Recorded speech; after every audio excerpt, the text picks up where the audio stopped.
Hello students, सादर प्रणाम। आज हम कौन सा चैप्टर स्टार्ट करने वाले हैं? ये डेमो का लास्ट चैप्टर है, जो बच्चों को थोड़ा सा टिपिकल लगता है। The name of the chapter is outcomes of the democracy. सीधा हम पता है आपको मुद्दे पर पहुंच जाते हैं। सबसे पहले हम क्या पढ़ने वाले हैं? डेमोक्रेसी के पॉजिटिव्स पढ़ने वाले हैं।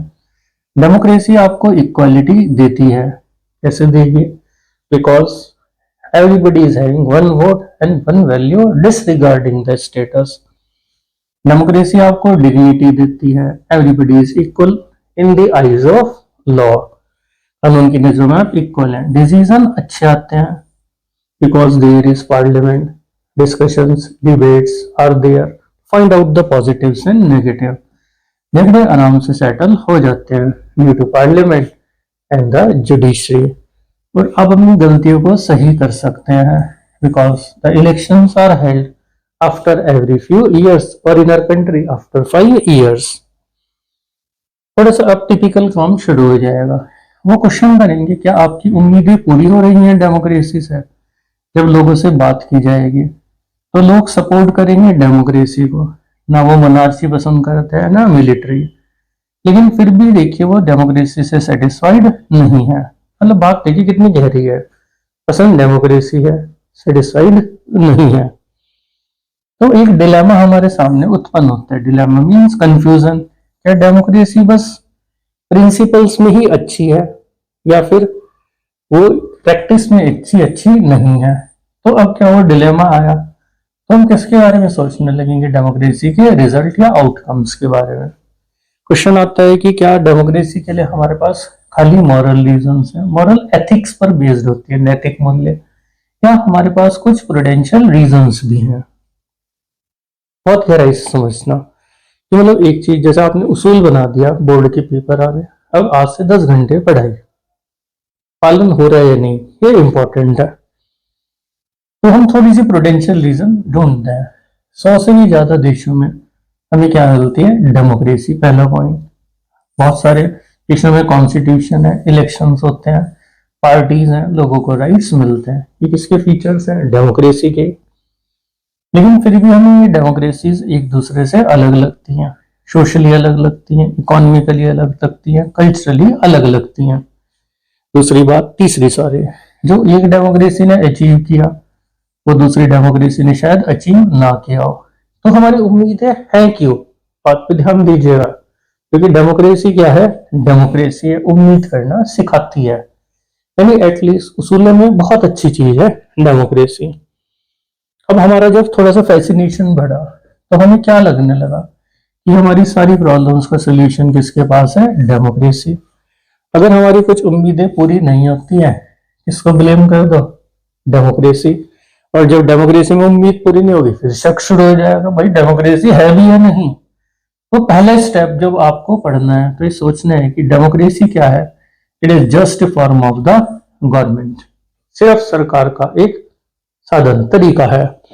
ये आपके लिए कंडीशंस बना सकती है, आपको उसकी एडवांटेज लेनी पड़ेंगी और अपने गोल्स पूरे करने पड़ेंगे। तो हम क्या करेंगे? बहुत सारी चीजों में किसका रिकॉर्ड चेक करेंगे? डेमोक्रेसी का। अब ये पिक्चर्स तो हम एक बार अलग से डिस्कस कर लेंगे सारी, उसकी आपको प्रॉब्लम नहीं आएगी। अब बात करते हैं डेमोक्रेसी में जो सबसे पहला इंपॉर्टेंट क्वेश्चन आपका आएगा वो ये आएगा, डेमोक्रेसी अकाउंटेबल है, रेस्पॉन्सिव है और लेजिटिमेट है? आप प्रूव कीजिए इस चीज को। चलिए हम प्रूव करने की कोशिश करते हैं। सबसे पहली बात था, लोगों को अधिकार मिलना चाहिए रूलर्स को सेलेक्ट करने का और उन्हें कंट्रोल करने का। दूसरा पॉइंट, पहला पॉइंट आप इसे बना दें, जहां तक हो सके लोग किस चीज में हिस्सा लें? डिसीजन मेकिंग में। You can make it the second point. तो हमारा सबसे बड़ा आउटकम क्या निकल कर आया? ये अकाउंटेबल है, रिस्पॉन्सिव है और लोगों की उम्मीदें थोड़ी बहुत पूरी कर देती है। तो ये तो हमारे कुछ 3 पॉइंट बन सकते हैं, लेकिन बुक वाले बहुत बढ़िया हैं। उन्होंने कहा कि एक काम करते हैं, इस क्वेश्चन को पूरा करने से पहले हम एक और क्वेश्चन करते हैं। ये लाइन आ गई तो आंसर याद रखिएगा, क्या डेमोक्रेटिक गवर्नमेंट एफिशिएंट है भी या नहीं, क्या वो असरदार है भी या नहीं। तो कुछ लोग क्या मानते हैं? डेमोक्रेसी लेस इफेक्टिव है। क्यों है? Reason carefully. जैसे मान लो कोई नॉन डेमोक्रेटिक रूलर है, उसे ना तो कुछ पूछना है, ना असेंबलीज का चक्कर रखना है, ना मेजोरिटी। तो वो बहुत फास्ट और एफिशिएंट डिसीजंस ले लेता है। और सुपर फास्ट क्या होता है? इम्प्लीमेंटेशन। जैसे भाई साहब कोई भी हमारे पास नॉन डेमोक्रेटिक रूलर है, 1 मिनट में डिसीजन, 1 मिनट में इम्प्लीमेंटेशन, लोगों को डर है बात मानी जाएगी। लेकिन डेमोक्रेसी किस चीज पे बेस्ड होती है हमारी? डेमोक्रेसी डेलिब्रेशन करेगी, नेगोशिएशंस करेगी, बहुत सारे डिलेस होते रहते हैं। तो कई बार फिर ये भी लाइन आ जाएगी आपकी, क्या इससे पता लगता है कि डेमोक्रेसी क्या है? लेस एफिशिएंट है। ऐसी लाइन्स में मार्क कर दूंगा आगे से आपकी। तो ये वाली लाइन याद रखनी थी इसी फॉर्म में हमें। और एक ये वाली भी आ जाएगी, क्या डेमोक्रेसी क्या है? एक एफिशिएंट गवर्नमेंट नहीं है, क्योंकि भाई इतने डेलिब्रेशन, कभी लोकसभा कभी राज्यसभा, राजा के साथ कोई चक्कर ही नहीं। तो हम थोड़ा सा इसको और गहराई में समझने की कोशिश करते हैं। मान लो हमने मान लिया भाई वो राज्य की सरकार है, तो डिसीजन क्या ले लेता है? बहुत फास्ट ले लेता है। लेकिन क्या पता उसके डिसीजन लोगों को एक्सेप्टेबल ना हो, बाद में प्रॉब्लम्स है। डेमोक्रेटिक गवर्नमेंट हर चीज में एक प्रोसीजर को फॉलो करती है, और उसने जब प्रोसीजर को फॉलो किया तो 2 वर्ड आपको बहुत ध्यान से याद रखने हैं। मैं दोनों को ही कोशिश करता हूँ, उसके डिसीजन एक्सेप्टेबल भी होंगे और उसके डिसीजन बहुत ज्यादा इफेक्टिव भी हो जाएंगे, यानी लोग मानेंगे और असरदार डिसीजन हमें देखने के लिए मिल जाएंगे। तो अगर लाइन आ जाती है कि समय ज्यादा लगाती है लेकिन फिर भी वो क्या ले लेती है? अच्छे डिसीजंस लेती है, फिर हम किसको पसंद करेंगे? डेमोक्रेसी। अब हमारा पुराना आंसर भी चल रहा था, हमें 3 पॉइंट मिले थे, तो 4th पॉइंट आप क्या बनाएंगे? ये वाला। डेमोक्रेटिक गवर्नमेंट प्रोसीजर्स का पालन करती है, ये प्रोसीजर फॉलो होते हैं तो डिसीजन एक्सेप्टेबल और इफेक्टिव दोनों हो जाते हैं। तो समय ज्यादा लगा लेकिन डिसीजन बढ़िया मिले। अब हम पहुंचते हैं उसके 5th पॉइंट पर। डेमोक्रेसी में हर चीज क्या होगी? नॉर्म्स के हिसाब से होगी। तो सिटीजन अगर पता लगाना चाहता है how a particular decision has been taken, he can examine the decision making process, and this thing is known as the transparency in the democracy. इस चीज को हम क्या बोल देंगे? ट्रांसपेरेंसी बोल देते हैं। और ये फैक्टर किसमें मिसिंग हो जाता है? हमारी नॉन डेमोक्रेटिक गवर्नमेंट में। तो जब हम उसके आउटकम निकालते हैं तो पूरी उम्मीद रहती है कि प्रोसीजर्स का पालन हुआ, ये अकाउंटेबल है, और एक मैकेनिज्म रखती है कि लोग भी क्या कर सकते हैं? सरकार से आंसर मांग सकते हैं डायरेक्टली। लोग भी किसमें हिस्सा ले सकते हैं? डिसीजन मेकिंग में हिस्सा। तो हमने ओवरऑल क्या प्रूव करा 5-6 पॉइंट्स के द्वारा? एक बार मैं इसको आपको रिपीट जरूर कराता हूँ। सरकार आपने नहीं, सरकार आपने कंट्रोल की, डिसीजन मेकिंग में हिस्सा लिया। नेक्स्ट, हर चीज एक तौर तरीके से हुई। ये तो हमने बीच में एक अलग क्वेश्चन डिस्कस किया, प्रोसीजर से हुई डिसीजन। फिफ्थ वाला क्या बना देना? एक्सेप्टेबल मिले और हमें क्या मिले? इफेक्टिव मिले। 6th पॉइंट आप बना देना, हर चीज तौर तरीके से हुई। हम पता लगा सकते हैं how a particular decision has been taken. ये सब कुछ हमारे पास डेमोक्रेसी की खासियत में लिया है। अब हम डेमोक्रेसी को मेजर करने की कोशिश करते हैं on the basis of the outcomes. सबसे पहला बेस लेंगे हम फ्री एंड फेयर इलेक्शंस। इसको देखिए मैं अंडरलाइन कर वो कर देता हूँ हाईलाइट आपके लिए। फ्री एंड फेयर लेंगे और ओपन पब्लिक डिबेट्स ले लेते हैं। अब इसमें हम क्या लिखेंगे ये आपको याद करना है। इन दोनों केस में डेमोक्रेसी का मिस रिकॉर्ड है। डेमोक्रेसी में रेगुलर इलेक्शंस तो होते हैं, डिबेट्स भी हो जाते हैं, लेकिन डेमोक्रेसी किस चीज में फेल हो जाती है? जिसमें सभी को जीतने का मौका मिले और हर डिसीजन पर पब्लिक डिबेट नहीं होता है, यानी यहाँ पर दोनों चीजों में डेमोक्रेसी फेल है। तीसरा आप क्या लिखेंगे? Sharing information with the citizen. Democracy का रिकॉर्ड इतना भी अच्छा नहीं है जब बात आती है तो share information with the citizen, लेकिन किससे अच्छा है? नॉन डेमोक्रेटिक गवर्नमेंट से। अब हम 4th क्राइटेरिया पर पहुंच जाएंगे। ये आप क्या लिखेंगे? Attentive to the needs and demands of the people. इसमें भी हम क्या कहेंगे कि डेमोक्रेसी क्या है? हमारे पास क्या है? इन दोनों केस में डेमोक्रेसी का रिकॉर्ड इंप्रेसिव नहीं है। डेमोक्रेसी किस चीज की नीड को फ्रस्ट्रेट कर देती है? मेजोरिटी की। कई बार तो बड़ी मेजोरिटी की नहीं सुनी जाती, माइनॉरिटी कहाँ से सुनी जाएगी? ये तो मेजोरिटी की भी नीड्स पूरी नहीं करती है। और 5th हमारा करप्शन था, इसको शायद मैं आपको अंडरलाइन करना भूल गया था, तो हमारा 5th कौन सा हो जाएगा? करप्शन वाला वर्ड निकल आएगा। अब करप्शन में तो बहुत ही अच्छी बात है हमारे देश में, अगर आपको याद हो, जो रूटीन टेल्स है करप्शन की वो कॉमन है। वो कन्विंस करती है कि डेमोक्रेसी किस चीज का शिकार है? करप्शन का भी। बस बेटे घुमा फिरा के बात क्या आ रही है कि डेमोक्रेसी क्यों अच्छी लगती है? क्योंकि डेमोक्रेसी नॉन डेमोक्रेटिक से अच्छी है। लेकिन अब हम पढ़ते हैं डेमोक्रेटिक गवर्नमेंट के बारे में कि क्या खासियत निकल कर आए। डेमोक्रेटिक गवर्नमेंट हमें क्या मिली? लेजिटिमेट मिली। वो लेस इफेक्टिव थी, क्लीन नहीं थी, रेस्पॉन्सिव भी नहीं थी। लेकिन जैसी भी सरकार है आपकी अपनी सरकार है। तो एक दो लाइन आपकी बोर्ड में बहुत बार पूछी गई है कि हमें पूरी दुनिया में ओवरवेलमिंग सपोर्ट क्यों मिलता है डेमोक्रेसी के लिए। हम एक ये लिख देंगे कि रस लेकिन हमारी अपनी सरकार है।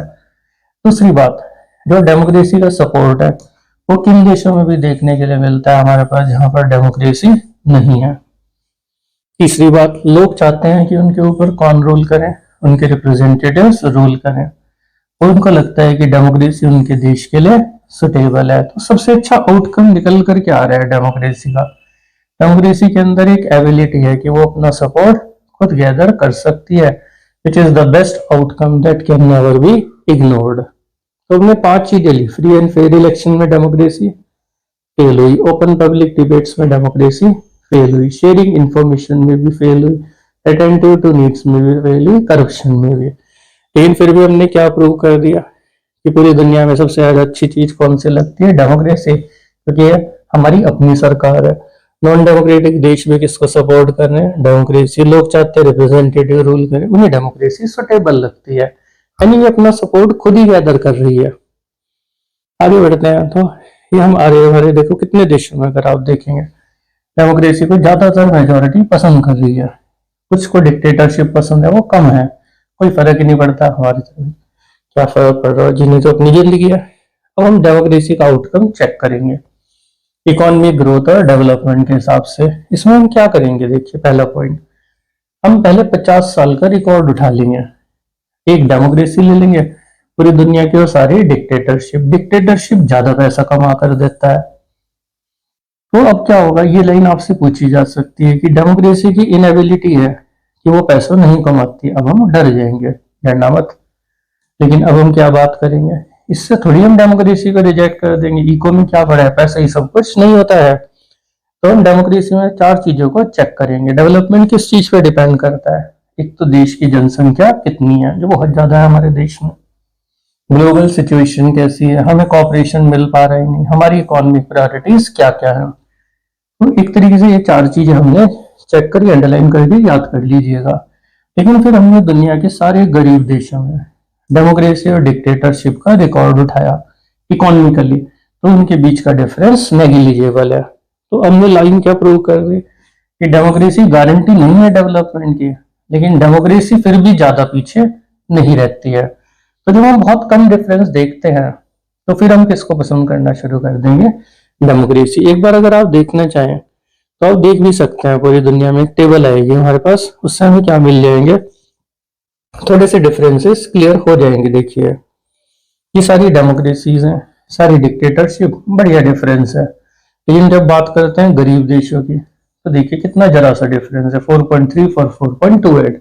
और जब इतना कम डिफरेंस है यार, किसको पसंद कर लो? फिर डेमोक्रेसी, वो हमें पसंद करा नहीं है चैप्टर में। अब हम डेमोक्रेसी का रिकॉर्ड चेक करेंगे। इनइक्वालिटी, पॉवर्टी, एक बार सोशल और इकोनॉमिकल, ये काम की चीज नहीं है हमारे पास। ये बता रखा है कि इकोनॉमिक इनइक्वालिटीज बढ़ती जा रही है। अब देखिए हम सबका वजन बराबर है जब रिप्रेजेंटेटिव्स को चुनना हो। पॉलिटिकली हम सब बराबर हैं। ऐसे बराबर है, 1 वोट 1 वैल्यू है, लिख दीजिएगा। अब इकोनॉमिकली देखिए क्या लिखना है। बहुत थोड़े से अमीर लोग हैं, उनके पास बहुत सारा वेल्थ और इनकम है, और उनका शेयर लगातार बढ़ता जा रहा है। टीवी देखिए, इस पर क्या चल रहा है? बहुत ज्यादा डिबेट्स चल रहे हैं। जो बिल्कुल नीचे रहते हैं, हमारे पास गरीब लोग हैं, उनके पास कुछ भी नहीं है, उनकी इनकम डिक्लाइन हो रही है। उनकी तो रोटी कपड़ा मकान की जरूरतें भी पूरी नहीं हो रही हैं। गरीब की कोई भी आवाज नहीं होती है, गरीब का मुंह बंद है। और एक कितनी अजीब सी बात है कि गरीब ज्यादा है हमारे देश में। कोई भी सरकार गरीबों के वोट नहीं छोड़ना चाहती, लेकिन फिर भी सरकार किसके लिए कुछ नहीं करती? गरीबों के लिए। ये तो बुरा हाल चलता जा रहा है। 2 एग्जाम्पल से आप इसे प्रूव कीजिएगा। बांग्लादेश में आज भी आधे से ज्यादा जनसंख्या गरीबी रेखा के नीचे है, और बहुत सारे गरीब देशों में आज भी लोग खाने के लिए किस पे डिपेंडेंट है? रिच नेशंस पर। तो ओवरऑल देखा आपने, अमीर अमीर हो रहे हैं, गरीब गरीब। भाई गरीब ना बने कोई। गरीबी मुझे भी लगता है कि ये कर्ज ही है। अब हम पढ़ेंगे डेमोक्रेसी का आउटकम, इस चीज के हिसाब से, सोशल डाइवर्सिटी के हिसाब से। इसमें सबसे पहले आप ध्यान से समझिएगा, इसे जो मैं मार्क करूंगा उसमें केयरफुल रहना। आपको डेमोक्रेसी से उम्मीद रहती है कि एक हमें हार्मोनियस सोशल लाइफ कौन देगी, पीसफुल जिंदगी दे हमें डेमोक्रेसी। अब हमने बेल्जियम का केस भी देखा। बेल्जियम में उन्होंने क्या किया, पावर शेयरिंग कर दी, फेडरलिज्म चलाया, तो सब सही हुआ। क्योंकि डेमोक्रेसी आपको एक तरीका दे देती है कंपटीशन का, इससे आपकी टेंशन ज्यादा खतरनाक नहीं बनती है। ये दूसरी बात, मतलब एक तरीका तो है भाई जिससे टेंशन नहीं बढ़ती इससे ज्यादा। अब डेमोक्रेसी में हम सारे डिफरेंसेस के साथ साथ एक मैकेनिज्म भी बनाते हैं अपने झगड़ों को सेटल करने का। तो हम एक मैकेनिज्म तरीका मिला, पार्लियामेंट है, जुडिशरी होगी झगड़े सेटल। तो हम कह सकते हैं कि डेमोक्रेसी इस चीज के लिए सबसे सुटेबल है। जबकि जो नॉन डेमोक्रेटिक कंट्रीज है वो अंधी हो जाती हैं, जैसे श्रीलंका में, और लोगों को कुचलती हैं। तो हमें सबसे बड़ा प्लस पॉइंट डेमोक्रेसी का यही मिला कि वो झगड़ों को सेटल कर देती है। अब सबसे इंपॉर्टेंट क्वेश्चन आपका आ जाएगा, कौन सी कंडीशंस में झगड़े सेटल हो जाते हैं। अगर ये दो कंडीशन फुलफिल्ड है, झगड़े नहीं होंगे, अदरवाइज झगड़े होंगे। क्वेश्चन आ जाता है, under what condition democracy accommodate social diversity. बहुत आसान है अगर ध्यान से पढ़ा। सबसे पहले तो डेमोक्रेसी किसका रोल नहीं होना चाहिए, मेजोरिटी का। मेजोरिटी को किसके साथ मिलकर काम करना चाहिए, माइनॉरिटी, ताकि एक जनरल व्यू हमारे सामने आ जाए। मेजोरिटी और माइनॉरिटी दोनों के ओपिनियंस परमानेंट नहीं होते हैं। ये नहीं कि भाई अगर ज्यादा है तो वो अपनी मर्जी से रूल चला रहे हैं किसी देश में, फिर दिक्कत होती है, जैसे श्रीलंका में। और मेजोरिटी का रूल किस हिसाब से नहीं चलना चाहिए, ना धर्म, ना जाति, ना लैंग्वेज के हिसाब से। रूल बाय मेजोरिटी का मतलब समझना, हर केस में, हर डिसीजन में, हर एक इंसान को, हर केस, हर इलेक्शन में, हर एक इंसान को मेजोरिटी में आने का मौका मिले। डेमोक्रेसी कब तक डेमोक्रेसी रहती है, जब तक हर किसी को मेजोरिटी में आने का मौका मिल जाता है। अगर कोई भी एक है who is bad from being in the majority, democratic rule ceases to be accommodative for that person। एक इंसान भी ऐसा है जो डेमोक्रेसी में नहीं आ रहा है, तो उसके लिए भी वो अच्छी डेमोक्रेसी नहीं है। कहने में बहुत अच्छा लगता है, आप भी लिख दीजिएगा। अब हम पढ़ेंगे डेमोक्रेसी आपको इज्जत और आजादी देती है या नहीं। इस चीज में डेमोक्रेसी हमें सुपीरियर लगती है, इज्जत और आजादी में। पहली बात, हर कोई चाहता है कि उसकी इज्जत हो। झगड़े कब होते हैं, जब कुछ लोगों को लगता है कि उनकी इज्जत नहीं हो रही है। तो ये लाइन भी आ सकती है जो मैं आपके यहाँ पर हेडलाइन कर दूंगा, यही पैशन फ्रीडम के लिए और रेस्पेक्ट के लिए किस चीज का बेस बनाता है, डेमोक्रेसी का। और डेमोक्रेसी ने कम से कम प्रिंसिपल्स में क्या मान लिया है कि सबकी इज्जत होनी चाहिए। जैसे हमारा देश है, सब बराबर हैं, और ये अलग अलग डिग्रीज में अलग अलग डेमोक्रेसी ने अचीव भी कर लिया है। जैसे कुछ देशों में अब भी बराबरी है, कुछ में भेदभाव होता है। देखिए, ऐसे समाज जो डोमिनेशन से बने, सबऑर्डिनेशन से बने, कितना मुश्किल काम है सभी को इक्वल मान लेना। तो अगर ऐसी ऐसी लाइन्स आ जाती हैं तो घबराने की जरूरत नहीं है। आंसर्स हमें क्या लिखने हैं, यही वाले लिखने हैं। तो ऐसे समाज जिसमें डोमिनेशन, तो नीची जाति की कोई इज्जत नहीं, आज नहीं पता है ये उनकी इज्जत है। अब हम किसी का केस ले लेंगे, डिग्निटी ऑफ वुमेन का। पहले समाज कौन से थे, मेल डोमिनेटेड, वुमेन ने संघर्ष किया, और अब क्या होने लगा है, ये माना जाने लगा है कि वुमेन की भी इज्जत होनी चाहिए। ये उन्हें किसने दिया इंग्रेडिएंट, डेमोक्रेसी ने दिया ये इंग्रेडिएंट। इसका ये मतलब नहीं है कि उनकी इज्जत हो रही है, लेकिन जब एक बार प्रिंसिपल बन जाता है तो वो इसके खिलाफ क्या कर सकती है, संघर्ष कर सकती हैं, जो अब लीगली और मॉरली सही नहीं है। तो ये बेस उन्हें कहाँ पढ़ना मिलता है, नॉन डेमोक्रेसी में नहीं मिलता है। और आप देखिए वुमेन हर फील्ड में आगे बढ़ रही है। सेम केस आप किस में लिख दीजिए, नीची जाति में। पहले नीची जाति की इज्जत नहीं होती थी, डेमोक्रेसी ने उन्हें क्लेम दिया कि आपकी भी इज्जत होनी चाहिए। आज भी बहुत सारे केस हैं उनकी इज्जत नहीं होती है, लेकिन उसकी कोई लीगल और मॉरल फाउंडेशन नहीं है। और अगर आप इज्जत नहीं कर रहे हैं तो आप अनटचेबिलिटी का केस करके आपसे इज्जत करा सकते हैं। और लास्ट क्वेश्चन आएगा कि हमारी उम्मीदें डेमोक्रेसी से हैं, ये क्या करती हैं, फंक्शन करती हैं जजिंग करने का डेमोक्रेसी। दूसरी बात, डेमोक्रेसी के एग्जाम कभी भी खत्म नहीं होते हैं। डेमोक्रेसी का एक टेस्ट आता है, दूसरा टेस्ट स्टार्ट हो जाएगा। तो ये बातें कोई भी पूछ ले, आंसर सेम रहेंगे जो मैं डिस्कस करूंगा।